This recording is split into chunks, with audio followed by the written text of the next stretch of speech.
பேயாழ்வார்.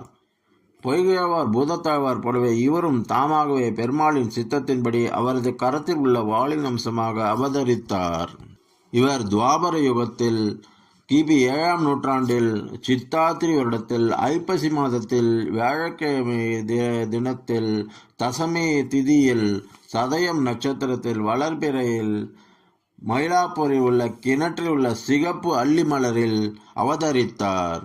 இவர் மகாவிஷ்ணுவின் ஸ்ரீ நந்தகம் எனும் வாளின் அம்சமாக அவதரித்தார். இவருடைய இதர நாமங்கள் கைரவமுனி, மகதாஹ்யர்.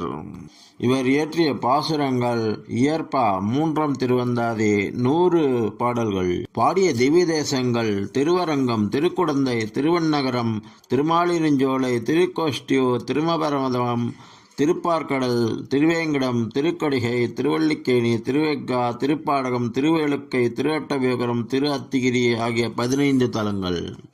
எம்பெருமானின் மீது பக்தி கொண்டு அழுது தொழுது பாடி ஆடி வந்ததாலும் அவரின் நினைவில் ஆழ்ந்து பேய் போல தெரிந்தமையாலும் இவர் பேயாழ்வார் என்று அழைக்கப்படுகிறார். திருக்கோவிலுள்ள இடக்கையில் முதலாழ்வார்கள் மூவரும் சந்தித்த போது கடைசியாக வந்தவர். இவர்தான் தன் முன் இரு ஆழ்வார்களும் பெருமானுக்கு சொல்மாலை சூட்டியும் ஞானத்தமிழ் புரிந்தும் மகிழ்ந்தனர். இந்த ஆழ்வாரோ பிராட்டியை கண்டு பிறகு பெருமானின் பொன்மேனி கண்டு மகிழ்ந்து திருக்கண்டேன் பொன்மேனி கண்டேன் என்ற அந்தாதி அடிப்படையில் ஆரம்பிக்கும் முதல் பாசுரத்துடன் தாமும் 100 பாசுரங்களை அருளி செய்தார். நாதமுனிகளால் இந்த 100ம் 3ஆம் திருவாந்தாதி என்று தொகுக்கப்பட்டது. பெருமானை பற்ற பிராட்டியின் கருணை வேண்டும் என்று வலியுறுத்தும் விதமாக பாசுரத்தை துவக்கி அதன் பின் பெருமானின் சொரூபத்தையும் அவனை அடைவது பற்றியும் மங்களாசாசனம் செய்கிறார்.